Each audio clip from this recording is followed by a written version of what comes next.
Hi, this is Kara from the Special Needs Mom podcast. And this is Angela from Especially Organized, Sensible Solutions for Special Needs Moms. We have this heart for special needs moms. And so we thought, you know what, let's combine forces. And we have come up with what we're calling the Purge Party. And you can pretty much guess what it is. It's a party where we're going to come together and we're going to purge or, in general, accomplish a goal, a small goal together. So we have set this for January 27th, starting at 8 o'clock for my Pacific Coast people. Which means 11 o'clock for all of you on the East Coast. So this is an opportunity. If you have something on your to-do list that has just been stuck there and you are wanting to move it up on the list, you're wanting to tackle, maybe it's a space or an area of your home or a category in your home that has just needed a little time and attention. This is your opportunity for you to be online with us while you work and have access for us to help you answer your questions, help guide you, and just serve you for those 2 hours. Yeah, exactly. And I think you can tell like what we've designed is just this very high level of support for that project that you just haven't been able to tackle on your own. The thing that we are envisioning is that you get to leave this purge party feeling so accomplished because you did the thing. You started the year off getting that thing done that you were stuck on last year. And so it's a momentum builder, if you will. You can go ahead and sign up. We have a link ready for you. And we are offering this for $40 for the whole experience. Absolutely. And we hope you'll join us. I think it's going to be really fun. It's going to be a great group of moms of special needs kids. So we all get each other. We all have an understanding of what it's like to have something on our to-do list, but just we haven't been able to tackle it yet. So I hope that you will join us. We're super excited to bring this to you, and we are thrilled to work with you. All right. We'll see you all there.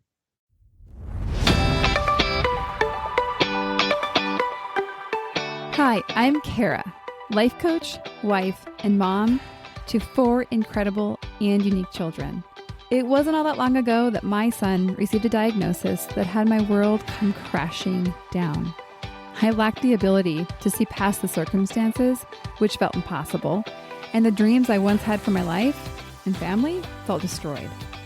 Fast forward past many years of surviving and not at all thriving, and you'll see a mom who trusts that she can handle anything that comes her way and has access to the power and confidence that once felt so lacking. I created the Special Needs Mom podcast to create connection and community with moms who find themselves feeling trapped and with no one who really understands. My intention is to spark the flare of possibility in your own life and rekindle your ability to dream. This isn't a podcast about your special needs child. This is a podcast about you. If you are a mom who feels anxious, alone, or stuck, then you are in the right place. Welcome. Well, hello and welcome back to the Special Needs Mom podcast. Wow. It has been a week. Actually, it's almost been 2 weeks. And in actuality, my life has been a little turned upside down for the last 2 months. If you're new here, let me fill you in a little bit. And if you have been around, let me give you a little personal update if you've been following along. So if you're new here, hi, it's really good to meet you. I'm Kara, the host of the Special Needs Mom podcast. And this podcast is inspired by a life of being my son Levi's mother, along with my 3 other children. But Levi is a brain tumor survivor. Back 10 years ago was his first tumor, which is a new way of describing it because now his second tumor was introduced to our family a couple months ago. So currently as I speak, Levi is still in the PICU, recovering from his second tumor resection. Now, did I anticipate he would be in the PICU still at this point in my life? No, I did not. And I'm not going to go into all the details. Many of you will already know exactly what I'm talking about when I talk about a hospital experience or just really complex medical life. you know it is not a lineal or linear. I always get those two words mixed up. It does not follow a straight line. It is a lot of jumbled back and forth, up and down. Oh my gosh, gasping. And it's intense. It's very, very intense. It's an intense mind, body, and spirit activity. And so I come to you on an evening where I spent the night at the hospital, and I then spent the day at the hospital with Levi, and now I am home for my night shift with my kids to connect with them, my other kids, to connect with them and to kind of rejuvenate, to have a solid night's sleep, sleeping in my own proper bed and with no beeps and buzzers and all the things. And it feels really good to be home, but it also feels, I don't know, bittersweet's not the right word, but as you know, when your family is not under one roof, it's just not the same. So we all very much miss Levi when we're here, but thankfully today I can say I feel like we're close to coming home, even though we won't actually be coming home for another about half a week or so. But I feel like at this point, I'm like, okay, I think we're going to have no more issues. And if you do have any interest in all the issues, then I will put the link to read about that on the show notes. But in summary, we don't like to do things the easy way, apparently. So that is the short story. I'm going to do episodes, probably multiple on this, but I want to say shortly that it has been a really, I don't know, interesting seems like too boring of a word, but I'm too tired to think of a different word right now. Interesting experience to have, kind of be able to compare and contrast to what it's like now to do this hospital experience, essentially brain surgery all over again, as opposed to 10 years ago. And yes, many things have changed, but I think what's changed most is me. My mission, obviously, besides getting my son through and past this, obviously that is the first mission. But in addition to that, I was really committed to being so supported during this experience that all I really had to focus on was caring for Levi and then, of course, caring for myself. By no means has this been easy. It's not like I'm like, oh, this is now easy. But I will say that I'm really proud, that I feel like I've really executed, if you will. And it's when I say I executed, really all that means is I've said yes many times to people offering help when it's very uncomfortable. I mean, it's so uncomfortable to receive, really, with no intention of giving back. I did a whole episode on this, but so this is really stretching the limits of my own comfort. So I'm going to leave it there for right now. I will probably debrief the whole experience at a later time. This week, I want to introduce to you my guest to you. And it's really kind of fun. Well, first, let me tell you about Kelli. Kelli McIntosh. She lives in Southern Ohio and has been married for 20 years. She has 2 children, a son who is 15 and a daughter who is 14. And through her journey, she has quit her full-time job about 3 years ago and now has transitioned to kind of finding creative ways to close the gap in the income as she supports her family as a special needs mom. One of the things we're going to talk more about is she's just released a special needs mom coloring book that, and like I was going to tell you earlier, it's really, really special because I have gotten to use this book while I'm sitting in the hospital room, kind of not like at the brain capacity to do really anything that I normally would do when I have free time. But maybe I listened to an audiobook or even just sat and colored this book. It was just nice to do something kind of productive with my hands. And so I was so appreciative of it. And it was just, I don't know, there was also something special about having it be created by a mom who really truly does understand what it's like to be in our shoes. So I really want you to check it out. We are doing a giveaway at the release of this episode. I actually don't have the details yet. So you're going to have to go to the show notes to figure that out, or also check in on Instagram. I put everything over on Instagram. And it'll be clear, it'll be easy, and it'll be fun to be part of this giveaway and hopefully receive a copy of this coloring book. And even if you enter the drawing, what I want you to do is I want you to consider going and clicking on the link to go buy it, either for yourself or give it as a gift. If you know a mom that's going to be going maybe into a little bit rougher season, just go ahead and go buy that for her. Okay. The episode, we get into mental health. We talk about her journey. Kelli shares so beautifully and transparently about what it was like in her early years and what she's done to kind of essentially help dig herself out of that hole.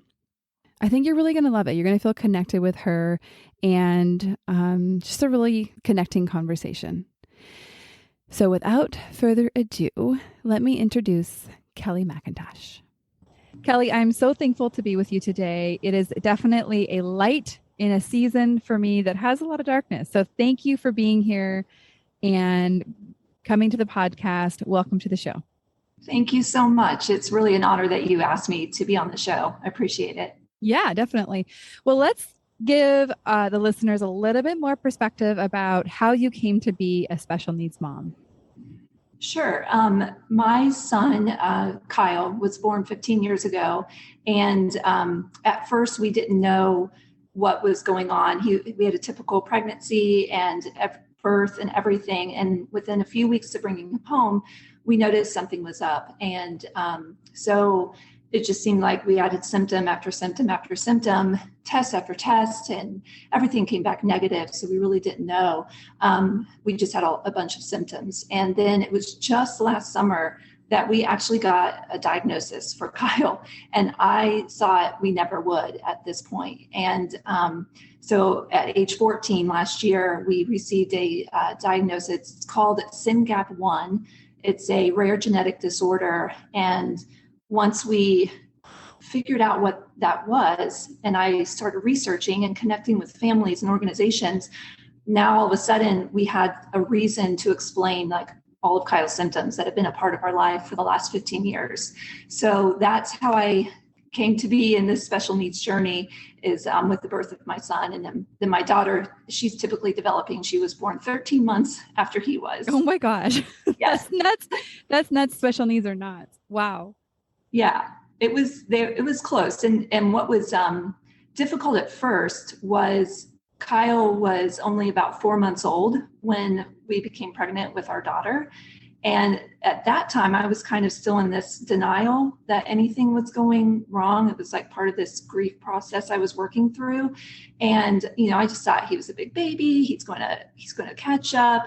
And then, so it was while we were pregnant with our daughter that symptom after symptom kept being added to his growing list. And I was realizing, oh my goodness, this is going to be lifelong. And so then I was getting a little nervous as we approached our daughter's due date, thinking, we don't know why Kyle was born this way. So is this going to happen to our daughter? Was it genetic? Was it the birthing process? Was it something I did during pregnancy? All of these thoughts were going on. And, come to find out now, just this last year, we got that genetic diagnosis, and it was something that was just spontaneous and wasn't even a genetic thing that my husband and I carried. So I can't imagine what it was like not knowing for all those years and then knowing. A lot of moms are in this place where they don't have an explanation or a reason behind their children's disability or challenges. Mm-hmm. Mm-hmm. And so I would love to hear your perspective. I think people would be really intrigued to hear what it was like for you. I almost imagine, or my guess is that you actually kind of came to peace with not knowing, getting to 14 years. Like, yes. I can imagine you'd almost given up. So I'd love to hear a little bit about what it was like kind of being in that not knowing space. And then I want to hear about what it was like learning and having essentially a name for what you didn't even know what was before. Right. So in the beginning, I really struggled like mentally, and even had feelings of depression and cycled in and out of grief, and just not understanding. It was like this could be a whole nother podcast interview, but it affected my faith and just lots of different things that affected, and started questioning, like, why is this happening to our family? Why is this happening to our son? All these different things. And So in the beginning, the not knowing was very difficult. And it even, I got to a point when the kids were like 2 and 3 years old, where I was feeling this loss of control of my life, not understanding why this was happening, not knowing what our future is going to look like. And it was like, everything was just spinning out of control for me. And I was trying to keep it together. I wanted to be the mom that loved being a mom and, loved taking care of my kids and all this kind of stuff. And it didn't pan out that way. And I got to a point of really feeling lost. And my husband recognized it and thankfully said, we need to get you help, So sorry, I get really emotional thinking about it. So I did see a therapist, and it was the best thing that I could have done for myself. And even I had a panic attack at one point, so I went on low dose depression medication. It was just enough to kind of help me through this early time of just not understanding everything. And but it was after, I don't know, I think when he was about 7 years old, I started a blog, and that was very therapeutic for me. So to kind of go back, my mom, she lost her parents both in a car accident when she was 9. And so she decided that she wanted to write to me and my sister before we were even born, so that if something were to happen to her, we would be able to hear her thoughts or read her thoughts and know exactly all these different things about our lives.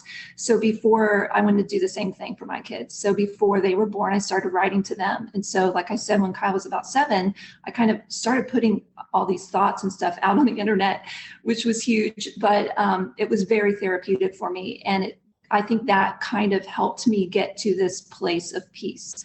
Like you asked about, just kind of sorting through all my thoughts, writing it out. And I think by writing and helping and encouraging other mothers who were going through this very same thing, it was in turn helping me.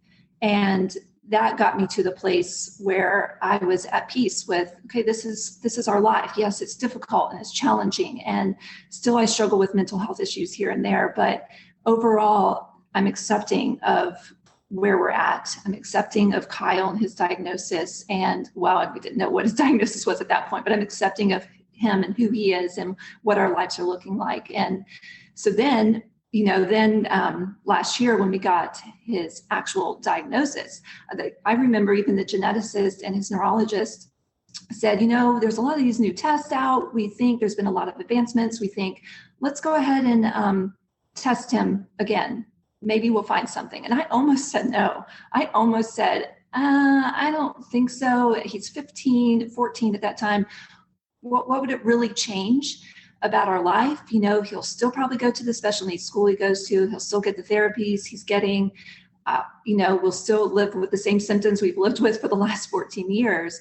And, but they said, that probably won't change, but having a diagnosis can really help know the future. You can connect with other families and organizations. So I said, okay, let's do it. And then the geneticist called me and said, we have an answer. And I was completely shocked. I thought, there's no way you have an answer. And she did, and explained SYNGAP and explained all the symptoms that is exactly what we lived with for the last 14 years. So it felt good. It felt really good to know, and now starting to connect with people. Yeah, I can imagine. I can relate to the idea of almost not wanting to know, or almost kind of having maybe come to a place where you kind of felt settled. Yes. And the idea of messing with that almost felt like, no, we're good. Thank you.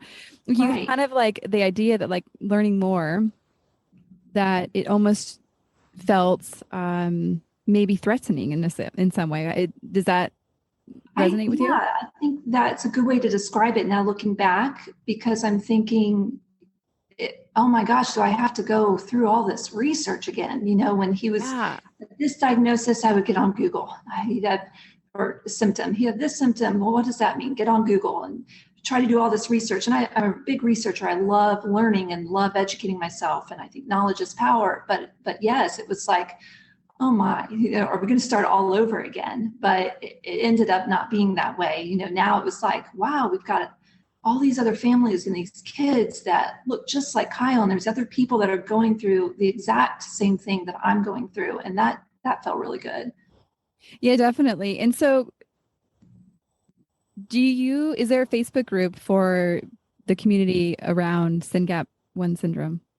Yes, I'm not personally on Facebook, but SYNGAP Research Fund has an Instagram page and a Facebook connection group, so that you can put out questions, about specifically about certain symptoms, and other people could, respond right away. Well, this person, we're experiencing this. This is what we've done, that kind of thing. So yeah, there are things out there for people who've been diagnosed with SYNGAP. And the reason I asked that question was a little bit of a leading question, I guess, but there are several groups that I belong to for my son's situations, and some of them are really helpful and some of them are really, really unhelpful. Not because they're intended to be unhelpful, that they're beautiful groups in and of themselves. Right. But and I'm not going to say the names of the different ones, but there's one that's more for some of the specific diagnoses that he has. And so it is actually a wealth of knowledge where you can go ask a specific question and really kind of glean from the wisdom of parents that have gone before you. Another group that we're in, it's actually for the type of tumor that he has. I recently am in the group, like it's actually in the last couple months that I've even been a part of it. I don't think it existed when we first got our diagnosis. And I've gone in there for a couple like flash support areas. But I'm like, I have got to figure out how to silence this on my phone, because every time I see it, it's filling my brain with the what ifs and the could be's of what could happen with his now or with his future. And I even find myself, it's one of those things where there's a couple different ways of treating the tumor that he has right now. He can either have radiation or he can have surgery. And there's obviously pros and cons for both. Right. But of course, as a mom who is about to hand over her child for surgery, the idea of questioning, is that right, is like so unsettling, right? So of course I can go find evidence for why I shouldn't or why something else might be better, but really have to pull back and recognize, nope, I trust my surgeons. I trust my oncologist. Right. They are experts. I believe that they are doing the best on Levi's behalf. But it's a delicate balance because, as you know, like you're your child's best advocate. But anyhow, I wanted to put that in there because I think this happens a lot with moms and support groups around specific diagnoses, to know that if you're not getting what you want from that group, that consider not being in that group, I guess what I would or silencing it or using it for a very specific reason. If you have a specific question about services or about medications or something of that nature. But I just wanted to put that in there. Yeah. At what point in the journey do you feel like because you mentioned you kind of had a hard time even accepting that his disability was not going away. At what point would you say that you really were having that conversation with yourself and kind of became aware that he was not going to essentially get better or heal from this? I don't know. It's hard to pinpoint an exact time because his symptoms were, at first they were, oh, he's just not sitting up on time. He's just not babbling when he should be babbling. You have that book, What to Expect When You're Expecting. Yes, that's an old school one. It ages us, I think. The first year. And in that what to expect the first year, I'm like, this isn't happening for Kyle. He's not meeting these milestones. So at first, and someone even threw out that they saw his eyes shifting back and forth. And I didn't see it as a first-time mother. Somebody else mentioned, well, maybe he has autism, but this is when he was really, really, really young, before 3. And I'm thinking, no, I was a teacher at one point. I don't think it's autism, but then I remember my nephew was born just a few months before my son. And I remember even at a young age holding my nephew and thinking, gosh, this feels different holding him, because my son has hypotonia, which is low muscle tone and just like floppy baby. And so I held my nephew and I'm like, he's supporting himself. His muscles are more, rigid. And with Kyle, if I was holding him, I'd have to like manipulate him and do like all these different things to hold him upright. And I'm thinking, this is not right. And so I guess it was just like a slow, gradual thing over the first year of Kyle's life that I started to accept, okay, this this is going to be possibly lifelong. When he was, my daughter was born when he was 13 months old, and it was like having a first child all over again, because she started talking, she started walking, she started crawling, all before he could even, get from a sit to a stand, all these things. And so that's when I realized, okay, this is going to be lifelong, and my life is going to look completely different than I thought it was going to be. Yeah, I can imagine that. I've talked about before on the show about kind of the evolving grief of it sometimes. Not just the evolving grief, but like as you essentially discovered different areas where he was essentially struggling and had a disability, that it didn't all unfold at one time. And sometimes I think that that is God's grace for us, that we don't have to process it all at one time in one blow. Very true. Mm-hmm. It doesn't necessarily make it easier, but I guess it kind of makes it more bite-sized, where you kind of just get to focus on one area at a time. I know that's how it was for us, because we actually didn't know my son had become blind in one eye until over a year after his surgery. And so, or even like we didn't know so much in the beginning, and it was still hard, obviously, when we learned it, but I'm like, I'm really glad I didn't learn that all in one day. Like that would have been almost like just too much to process. Right. I want to go back a little bit to where you kind of talked about where your kids were like 2 and 3, you were really struggling. Your husband suggested that you can get more help. And I want to know what it was like for you kind of coming out of, I love the way you described so out of control, and kind of how you essentially moved on from that place, from that experience. So I would love to hear a little bit more about that.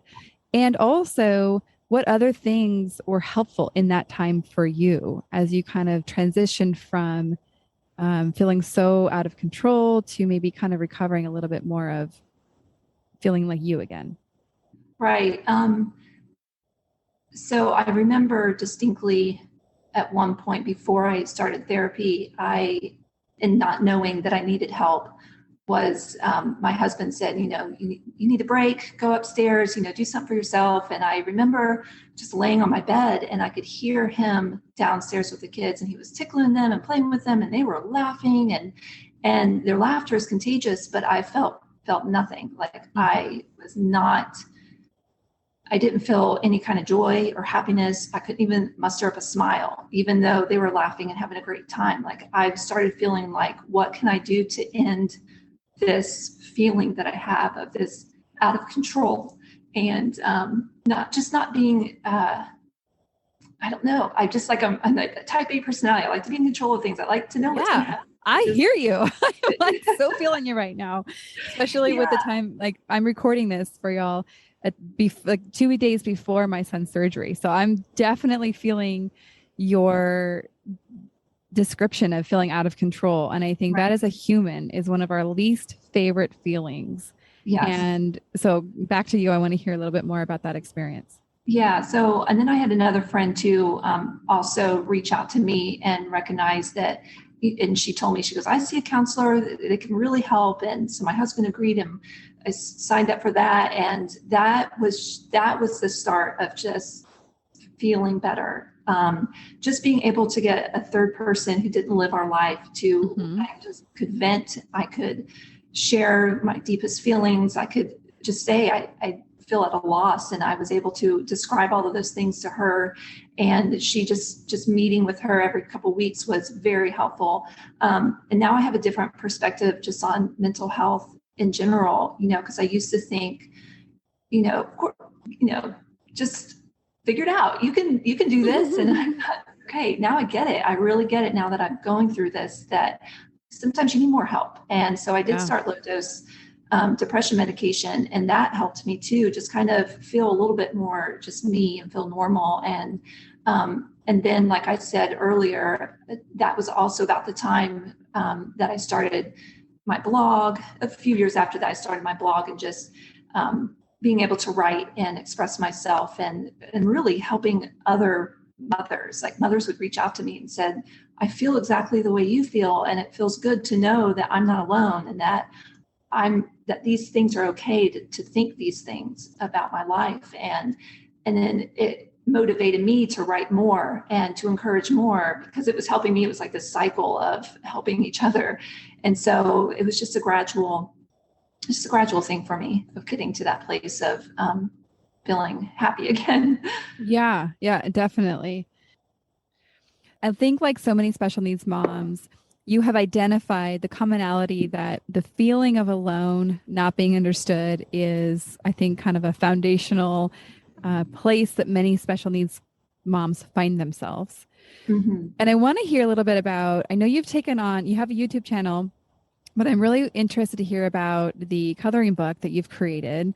Really, I see it as like a heart project of giving back to the community and coming alongside moms in a very fun and playful way. I think that's really special. But I'd love to hear about the process for you of creating it, what you hope it will do. And obviously, I want all the listeners to know about this. And at the end, I'll tell you more, but we're going to do a giveaway around receiving a coloring book that Kelli has just produced and launched and all that. So let's hear a little bit more about that.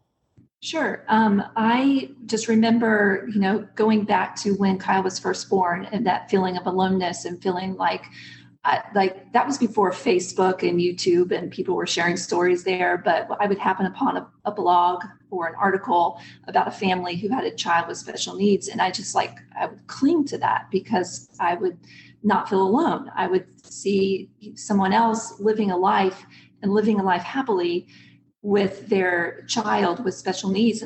So it gave me this feeling of, okay, I can do this. I've got this. I can do this. I can see myself living this life and it's all going to be okay. And so, and then writing on my blog and then starting a YouTube channel, it was the whole goal was to help other people, especially those people who are just starting their journey and feeling alone, feeling lost, feeling like, what's my life going to look like? To see our family, just like little snippets of our life, like we're happy, of course things are challenging. Of course, I still struggle. We all do. And it's hard, but there is joy in our life and there is happiness. And this is what it looks like for us now that Kyle is 15 years old. I've lived 15 years of this life. And so then that kind of led into, that led into me wanting to do something that would help mothers who are mostly, not just starting this journey, because even, years and years later, there's still times where you feel alone, where you feel like a new phase in your life or your child's life has brought on something new, these new feelings. And so I love to draw. I love art. I have a little Etsy shop where I create different things that I sell with my art. And so I thought, I want to create something that will encourage other mothers and caregivers of children with special needs specifically, and something that will help them just little tiny bits of their day to relieve stress. And so I love art. I love to color. So I thought, why not make a coloring book? But instead of just a coloring book, every single page, I incorporated a phrase or a quote or a word that specifically spoke to someone raising a child with special needs. And so while they're coloring, maybe because coloring has been studied to calm the mind, to help you to focus, just to take a little stress out of your day. And so while coloring and getting those good feelings and self-care, you're also seeing a quote that could specifically encourage you that particular day.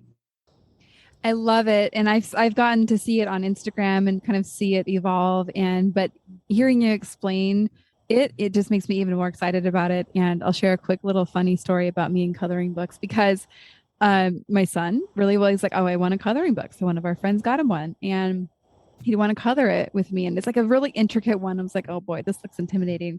And I would really not enjoy doing it because I couldn't really do it to the precision that I would have desired, especially when you're trying to do it with kids. But then I watched him and the way that he did it, and he would just get in there and just color and was not worried about the lines. And I was like, that is a much better way to do this. Yes. And so I followed his lead and I kind of just got sloppy with it. I let the lines be the guide, but not the limitations, if you will. And so I actually still have this thing that he and I produced where it's just, it's beautiful in its own sloppy way. And I was like, okay, clearly this perfectionist has some work to do because yeah. Anyhow, so that's just a very funny story. But I want to go back and highlight something that you said. I think it was really profound. And I want to make sure that we give the listener this window, this vision of what's possible for them. So you were talking about essentially like what you've tried to share is the experience of your family being happy, like being enjoying each other, having joy. And you also highlighted, and we still have the hard parts too. Yes. And so I think a lot of times where I'm meeting people, they are, and sounds like also where you were at when your children were 2 and 3, is that it was all the hard, but the joy was actually absent, that you couldn't experience it. You weren't, it's like almost like it was, it just so off balance in the sense of like, it was all the hard, all the grief, all the sad, maybe even the numb, which also then blocks the joy. And so as I want to kind of be the voice in the special needs community of women actually thriving, the thriving doesn't look like the opposite of that, which would be all joy and no hard. Right. Thriving looks like experiencing all of it and not considering any of it as a problem, right? So mostly the bad. And so that, because we know, I think also people are like so stuck at like, okay, well, how can my life get better? Because clearly this diagnosis is not going away. And so therefore it kind of like what I hear it so often is that when people think about their best case scenario, they get stuck because they can't picture them having that kind of joy without the diagnosis or the situation changing. And so you can see how that totally would block them off from that. And so I just wanted to highlight what you illustrated as part of your story is something for moms to consider, that like actually the grief and the sadness, good news, bad news, doesn't go away, but that you can experience happiness and joy, belonging, like a lot of things that are really, really great. And that I think all of us deeply desire. Any things that you want to add to that? Right. I totally understand that. And even my daughter, who's 14, you know, she'll come to me as a sibling of a child with special needs. And that brings on a whole slew of some of the thoughts and the different things she's trying to process as a 14-year-old, and how her life looks different, kind of is almost like a repeat of what I felt in Kyle's younger years. And I'm in turn, because of all the things I've experienced, the hard times, the happiness, the difficult times, the grieving process, I feel like it has taught me how I can help her, you know, understand that life is not fair and life is not always going to be easy. And we have these hard things. And once we get through them and get on the other side, and then we go through another hard thing, we can look back and say, okay, I had a hard thing before and I got through it. And everything, you know, not everything turned out great, but there was joy and there was happiness. I can do this again. So I want to shift gears a little bit and talk about community and relationship. And I know that having a child that is not like the others and going to, especially in the older years where he's not just a cute little toddler anymore, he's a like large and in charge person that sometimes likes to push tables over. Laughing, but oh my gosh, it's happened. Oh gosh. And so it's sometimes taking him to the typical things that our family might do for sports and for church and all the different things. It's, I don't know, for lack of better words, it feels complicated. Oh yeah. And so knowing I've gotten to see Kyle, like knowing that he, you know, like he has his needs as well. He's nonverbal. So obviously that has his own challenges, and just being out there in the world when it's not necessarily made for people that aren't like the others. Right. How have you, like, what is community like for you? What works the best for you? That's a very challenging thing for us. And it's still a challenge even 15 years later, especially because I'm 6'1" and he's like 5'11" now. And oh my gosh, he's a tall one. We're all tall, a big tall family. And he's getting to the point where, you know, I can't just say, okay, let's go and grab his hand and we leave. Totally. whatever. I can't do that anymore. And it's very challenging for us as a family to do typical, quote unquote, typical family things. And that's what's been very hard, especially having a typically developing child who wants to do those, family type things. And it's hard for us because anytime we do any type of outing as a family, if Kyle is included, it has to be specifically planned out and specifically all about him. Because if it's not going to be happy for any of us. And so when we kind of plan ahead, like we're going to do something as a family, we're going to do something he likes. And so that way we just all enjoy ourselves. But just going to certain restaurants, or we can't go to the movies, we can't do like adventure golf, all these different little things like that, we would like to do, we can't do with Kyle along, or it's just, he'll be done. Like, for example, my daughter plays volleyball and my husband couldn't go. I wanted to see her play. So I thought about every single possible thing I could do to make it successful for Kyle. I got he's on a ketogenic diet. So I got him a keto cookie. I got him his tablet, downloaded some things because I knew we couldn't have Wi-Fi. I had headphones for him. I had toys he hadn't seen in a while, all the stuff. And I thought, I'm prepared. This is going to go great. Sounds like a rock star. So, yes. True expert. So we get there and I couldn't even open the gym doors. I already paid at this point online. Like I paid for this event, everything. And I couldn't even open the gym doors. He started to cry, scream, bite his arms out of frustration. Like, don't take me in there. I kept trying to pull out all of my tools that I had in my bag and packed, and nothing.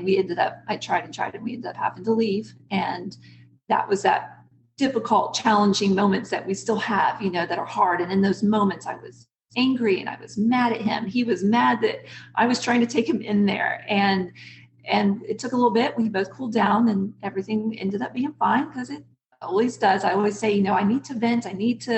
I called my sister and told her about it. I messaged my mom, and it was helpful to me to vent and just say, listen to what just happened to me and how Kyle reacted. And then after that, I was like, okay, it's all going to be good. Like, I don't know. I just needed to vent a little bit. Totally. I think the venting process, or like even allowing anger to process and to cycle, I'm so glad that you illustrated that. You gave a really great example, because it's clear you really wanted to go. You wanted to see your daughter play volleyball, and that really sucks that like it didn't work. Right. And I love that like you allowed the human experience of being upset about something. But then you didn't get stuck there and like go and stay there and kind of put on the victim hat of, oh, sad for me, sad for Kyle, sad for my daughter. Like, you can acknowledge it, but just not get stuck there. And so great example of that. Yeah. And it's one of those things where like we can prepare and we can try to control our environment as much as we think we can. And then sometimes it just doesn't go that way. And we have to just accept the reality that is in front of us. And I think that's a hard part, is just accepting reality. And I think that that's something a lot of us resist, but I think it's part of being a happy special needs mom is accepting what your child can and cannot do. Right. And I'll just share a quick example for myself. There's this really great ice cream store by our house called Handles, and it's really yummy. And so I'll take the kids there every once in a while for after school snacks or treats. And instead of getting one for myself, I'm like, okay, everyone just has to give me 5 sips of their milkshake. It's like, I don't need the whole thing, but I definitely want some. And so all my other kids are like, okay, here's 5, 4, 3, they'll kind of manage my sips and be like, Mom, that's too long and all that. Right. But then Levi will agree to it, but then it just doesn't go well, where I'm like, I don't really want it that bad that we're fighting about me getting a sip. And so I kind of finally, like, this is after a long time, was like, oh, Levi can't share food. Like, it's just too much of a trigger for him. And then it triggers me because I'm like, he should be able to share food and blah, blah, blah. I have a whole thing about it. Right. And recognizing, no, like, that is just not who he is at this point. He might grow into that. And sometimes he does choose to, and in which case that time he can. But it happened the other day where my husband was trying to eat some of his chips, and then you're going to get like explosions and fighting. And I was like, babe, to my husband, Levi can't share food. Like, just accept this reality. And like, it's hard to accept because all of my other kids, you can just grab a chip. It's totally fine. But just accepting it for what it is, it makes it actually so much easier because we're not constantly trying to change something that like we really don't have control of. Like, he's just going to be mad about food. And in your case, like, Kyle didn't want to go in the gym. Right. And I kind of even knew that, but I was just so hopeful and thought, well, let's give this another go. But now I'm thinking, okay, this just isn't going to work. Or if we do it next time, we're going to have the grandparents like in the gym beckoning him like, Kyle, look, we're in the gym, have someone, because grandparents are highly motivational for Kyle. So that might work. That's awesome. Well, Kelli, it was so good to spend time with you today. And even though this is our first time officially meeting, I get the experience of feeling so connected when I get to be with another special needs mom, when I get to kind of investigate her story and just find ways that I can learn from her, that obviously the listeners of the Special Needs Mom podcast can learn from her, and just really highlight and celebrate you. So thank you for being a guest and for sharing your heart and your wisdom today with us. Thank you so much for having me. One of the things that I love about the introduction of your podcast, it kind of almost chokes me up every time I hear it when you do your intro, where you say that this podcast is not about your child, it's about you, the mom. And I just love that. So thank you for allowing me to talk about Kyle, but also for allowing me to talk about myself and how I've dealt with a lot of these things. Yes. Yes, I know. Thank you for that. And yeah, it gets me every time too. So, and quick note, I mentioned it earlier in the episode, but before we wrap up, I want everyone to know that we are doing a giveaway. And so when this episode is aired, you will be able to go over to Instagram. There'll be very clear directions there, whatever Kelli and I figure out, but so that you can have the opportunity to receive a free coloring book that she has crafted. And of course, I encourage all of you to go over and buy one, not only to support yourself and like give yourself the gift of a really fun and meaningful and beautiful coloring book, but to go support another special needs mom. That Kelli has gone and created this as a gift for us. And by supporting her, you're supporting her being able to support her son. And I think that as moms, we're all on each other's teams. And so supporting each other in our endeavors and cheering each other on it feels so good to be both the giver and the receiver of that. So let's all go cheer Kelli on in what she's doing and how she's being a light in this world. So thank you so much. Thank you. One more thing before we officially wrap up this show. Sometimes when I'm listening to podcasts, I have the experience of wanting more. I'm listening at the very end thinking, I sure wish that episode didn't end. I invite you, if you feel in any way the same way, I invite you to the Special Needs Mom podcast community, which is a free group that I host on Facebook, where we as a community of fellow moms who listen to this podcast and are experiencing life in similar shoes, get to talk to one another, get to share stories, get to actually interact. I hope you'll consider joining. See you over there.